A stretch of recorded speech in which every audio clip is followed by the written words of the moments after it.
Bonjour à toutes et à tous, bienvenue pour cette nouvelle vidéo. Aujourd'hui, on va parler de The Crow, le comics The Crow. Donc, comics culte qui a donné lieu à un film culte réalisé par Alex Proyas. On le sait, le film a été un gros carton avec, on va pas revenir sur l'histoire du film The Crow. On est là aujourd'hui pour parler du comics. Alors attention, ce comics-là n'est plus édité pour le moment en France. Il est très difficilement trouvable ou à des prix absolument dégueulasses en occasion. J'ai eu la chance de tomber sur une occasion plutôt correcte en termes de tarifs. Voilà, j'ai des wishlists un petit peu partout pour ceux qui me suivent. Et sur une de ces wishlists, j'ai eu une alerte à un moment donné et c'était un prix qui me semblait plutôt honnête. Donc je me suis rué dessus. Et que dire de ce comics? Alors la première chose que je peux dire, c'est que j'aime pas du tout la cover. Voilà, ça c'est le point négatif et le premier point négatif, c'est que je trouve que la cover est vraiment pas terrible. Je la trouve voilà, un petit peu bof par rapport au comics. Sinon le comics en lui-même, c'est un énorme coup de cœur. Euh, je vous montre tout de suite l'intérieur et je vous en parle. Donc là déjà, en termes de graphisme, c'est absolument somptueux. On retrouve une jolie inspiration Frank Miller quand même dans les graphismes, hein, ces gros aplats de blanc et ces traits de noir là, vraiment très violents, très marqués. Ça correspond vraiment bien à l'univers du comics qui va alterner par des dessins un petit peu plus doux par moment quand le narrateur va se souvenir de choses dans le passé. C'est un comics vraiment qui m'a perturbé, qui m'a bouleversé. J'en suis pas sorti indemne de cette lecture parce qu'on retrouve, alors ne vous attendez pas à retrouver totalement l'histoire de The Crow, hein. Il y a des éléments qui varient un petit peu par rapport au film.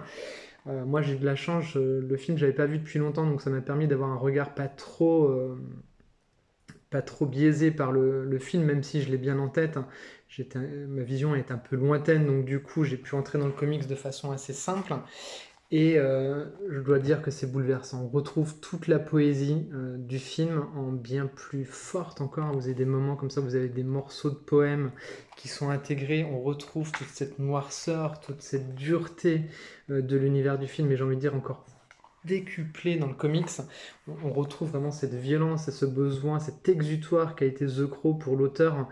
Je vous laisserai découvrir, je ne vais pas vous spoiler ici pour ceux qui ne le savent pas. Moi, je ne connaissais pas son histoire personnelle par rapport à l'écriture de ce comics.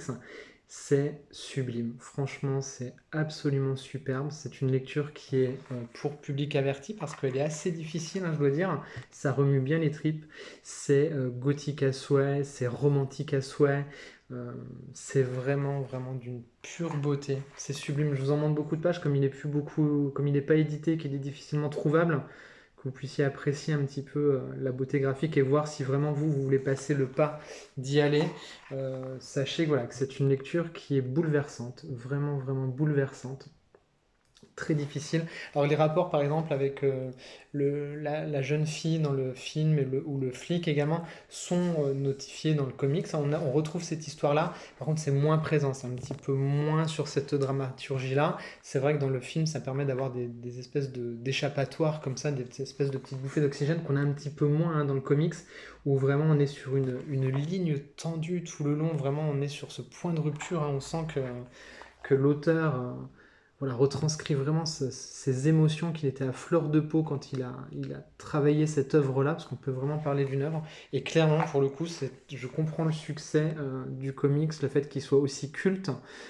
C'est vraiment, vraiment bouleversant. C'est d'une beauté, vraiment, c'est d'une beauté à la fois étrange et douloureuse, hein, vraiment sublime. C'est un vrai moment de poésie. The Crow, vous pouvez y aller, j'ai envie de dire, les yeux fermés. Essayez de voir si vous trouvez une occasion pas mal de temps en temps, parce que je l'ai vu passer à des tarifs mais complètement fous, hein, des 140 € sur certains sites, c'est n'importe quoi. Mais vraiment, si vous avez aimé le film et si vous êtes un amoureux de comics, franchement, c'est fait pour vous. Il vous le faut dans votre bibliothèque, tout simplement. Voilà, j'espère que cette vidéo vous a plu. The Crow, c'est sublime, c'était une édition chez Delcourt. J'espère qu'il va être édité pour qu'on puisse l'avoir tous à un tarif plus honnête. Si vous aimez la vidéo, n'hésitez pas à mettre des petits pouces en l'air, vous abonner à la chaîne, partager ou faites ce que vous voulez. Soyez libres. Bisous les amis.